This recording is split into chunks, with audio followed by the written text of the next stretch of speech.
The next one is blogging, and you might not have thought of letting your primary student go online and blog, but this is an incredible thing for our students. If you set up a classroom blog site, the students can go on, or if you want, you can even set up an individual blog for each of your students.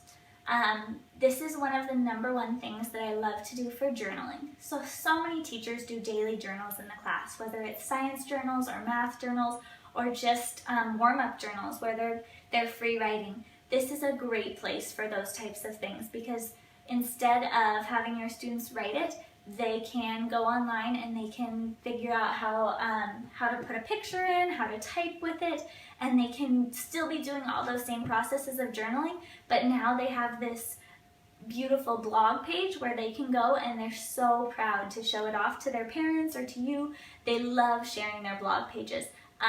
When I had done journals in the past, a lot of my kids didn't want to share, but when I've used blogging in the classroom, all of my kids want to share. So we have to have a rolling list that shows whose day it is to share because so many of them are motivated to share. Another great piece for those EL and those special ed students who maybe are a little bit more timid and not wanting to share, they're one of the first ones to raise their hand with this because they love the idea of sharing their blog page. There are a ton of safe websites that are for kid blogs. There's one that's actually called Kid Blogs. I really like EduBlogs, so those are 2, but if you Google blog sites, there are a bunch that will come up and you can kind of see which ones are geared towards kids. The great thing with Kid Blogs and Ed Blogs is the teacher can manage the accounts, so before anything actually gets posted, you can go online and make sure that it's appropriate. Not such a big deal in the primary grades. When you get into the upper grades, you want to be sure the content that they're posting is appropriate before it actually goes live. And then the other one that I really like to use in my classroom is Telegami. How Telegami works is the students go and they create a profile, so a little avatar of themselves. First of all, that's very, very motivating. My kids were crying one day when I didn't get around to make all their avatars, and they were so sad that they didn't get to make theirs that day, and I told them they'd get to the next day, and they did, but they were so motivated and so excited about it. It was great to see. So once they create their avatar on there, anything that they have written or anything that you want them to record, they can go on and they press the record button and it makes their little avatar speak and tell the words. This is incredible for fluency practice. So let's say you have a child that's a very choppy reader. Record them on Telegami, have them play it back, and they'll start to realize, oh, you know what, I don't sound as good as I could when I read. Have them practice it a couple more times and then record again, and they'll see they get better. Then they get more and more motivated and they want to keep recording themselves because they want to hear themselves get better and better. It's really fun to save some of these from the beginning of the year and then the middle of the year and show the parents at conferences how much students have progressed in their fluency and in their reading ability. And the students love it. The other cool thing about this before I move on is that you can input a background picture for wherever it is. So we did it for back to school night and the students had the background of our classroom and they were telling what they loved about going to school. And this one, the student was telling about flowers and the parts of a flower, so they put flowers in the background. You can either take a picture or use pictures from online to put in the background and they can tie into the subject matter. So you can use technology for instructional purposes, you can use it for creating projects, and then one of the biggest things that teachers love using it for is for skill practice. This is really where we start to differentiate a ton for those kids who either need the high or the low levels. High or low levels.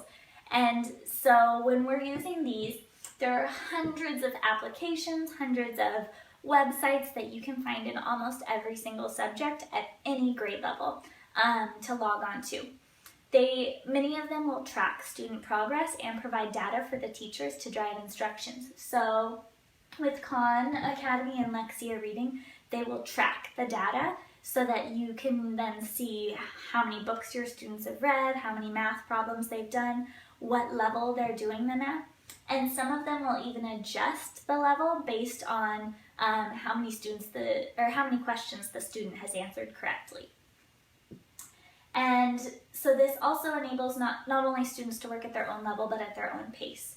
We all have those kids who breeze through and they're done way faster than other kids. Well, then they can keep going on and they get more and more problems and more questions to extend their learning. Whereas the ones who need a little bit of that extra time, they might only be on problem 1 and they're working at their own pace and no one else has to know and no one else has to wait for them.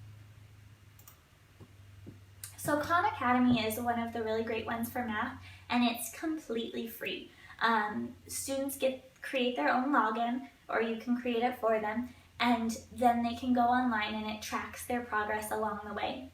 There are quizzes at each checkpoint, and so teachers can go online and see exactly which questions their students are missing and which ones they're doing well in, so that teacher then knows where to guide that student next in their teaching and have more direct instructions in certain topics, and then let them just kind of go on their own in the ones that they're excelling in already. Lexia Reading Core 5 is a program that helps a lot with the students who are special education or really low in their reading levels, because of the way it's structured to be so visually stimulating. A lot of my students that are either special ed or EL do really well with this program, and they excel faster than I've seen many of my students that I just sit and give reading practice after reading practice. These are fun games and they want to keep doing it and keep going to learn more. So it's one of the greatest programs that I've found for reading, and the kids can log in. This one you do have to pay for, but it's not too expensive of a program and it's so beneficial. It's definitely worth the cost. It's very geared towards the primary in the beginning with lots of sounding out words. You can see this one's working on beginning sounds, and then it advances with the students or you can jump them to different levels if they're already ready for that. Another website that I love for reading is starfall.com. This is great all the way K2.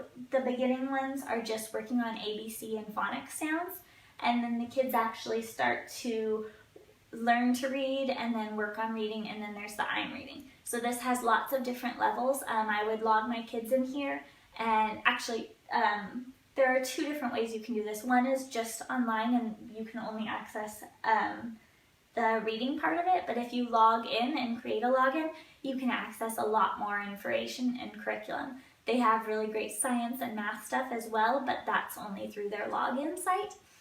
But the reading stuff alone is great all on its own, and that part is free. So Lao Tzu said, "The journey of 1,000 miles begins with one single step."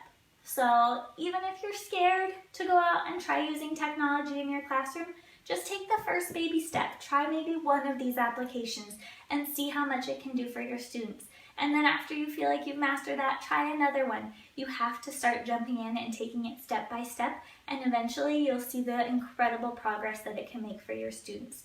Students who have been in classrooms that are using more and more technology are seeing higher test scores and are really engaged in the curriculum. And so I want to challenge you just to go out and really try to take on a couple little extra things with technology in your classroom.